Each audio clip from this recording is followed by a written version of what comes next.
Hello, and welcome back. Our very own Finance Strategies, your one-stop shop for getting your financial act together. If you've been keeping up with the series, we've already talked about budgeting and creating a monthly budget. But today, we're taking it up a notch. Whether you're living solo, with a partner, or you've got kids in the mix, managing household money can be a whole different ball game. It's time to get serious about managing household finances. And guess what? You don't need to be a finance wizard to do it. You just need a plan. Let's get into it. The first step? Know exactly what's going on with your money, all of it. I'm not just talking about rent or groceries. I'm talking about that streaming service you keep forgetting to cancel, the Amazon orders, the random takeout nights.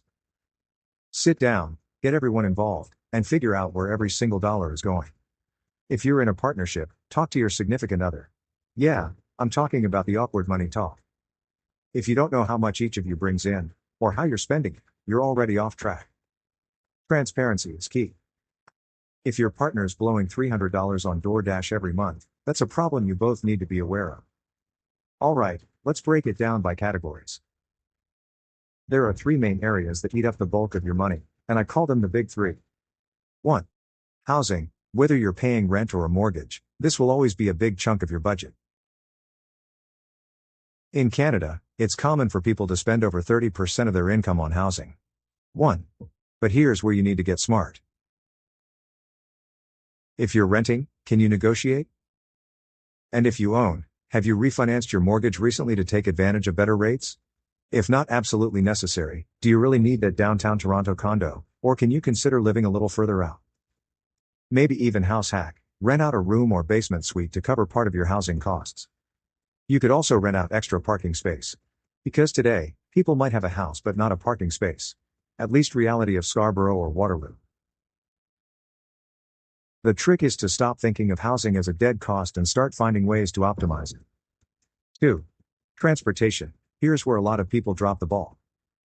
If you're paying $500 a month on a car loan, gas, and insurance, ask yourself, is this necessary?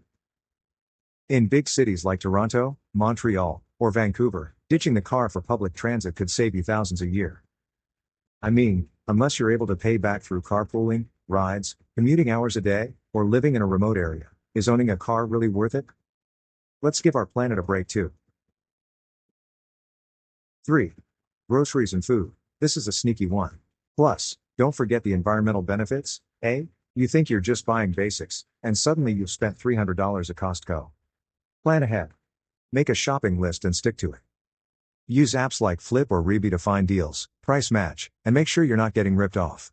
For example, no frills and Walmart price match all day long. And here's a pro tip for households: meal prep.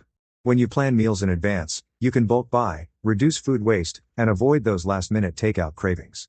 Plus, if you've got kids, it helps you manage their ever-changing appetites. Now let's talk about cash flow management.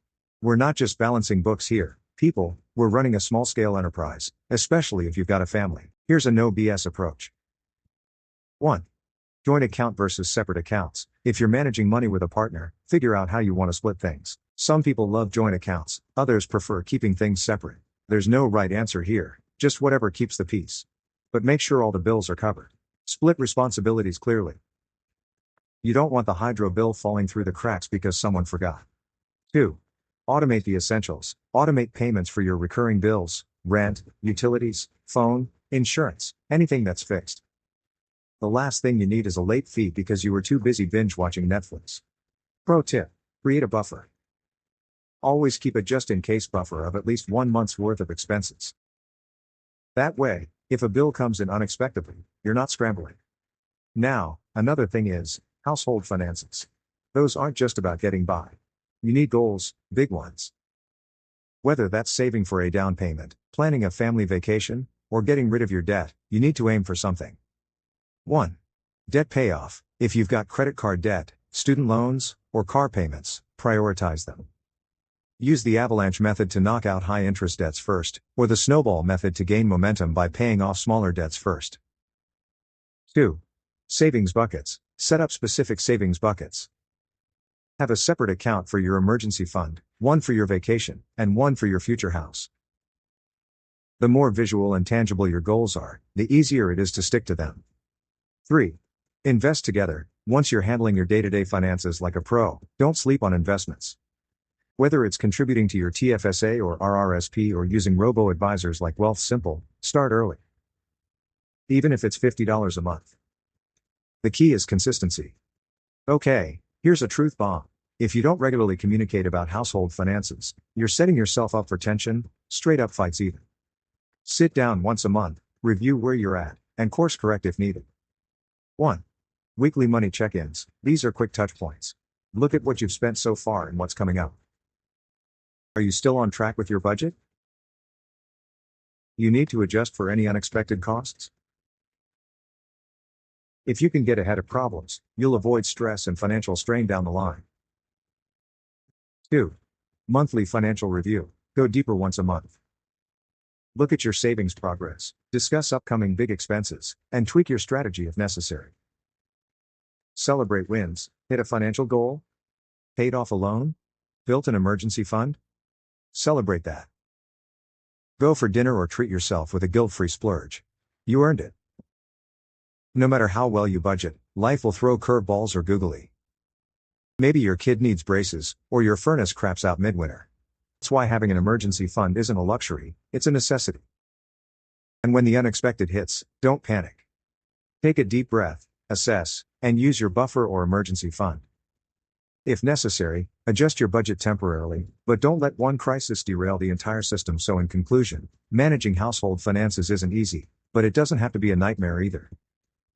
It's about teamwork, planning, and staying proactive.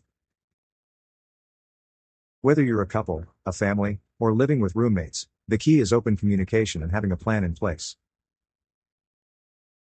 Stick with it, tweak it as life changes, and over time, it'll become second nature. If this video gave you some clarity, smash that like button, share it with your friends, and subscribe for more financial wisdom. Let's keep building those smart money habits, one step at a time. Got tips for managing household finances? Drop them in the comments. I'd love to hear how you handle your household budget. Until next time, stay financially fierce.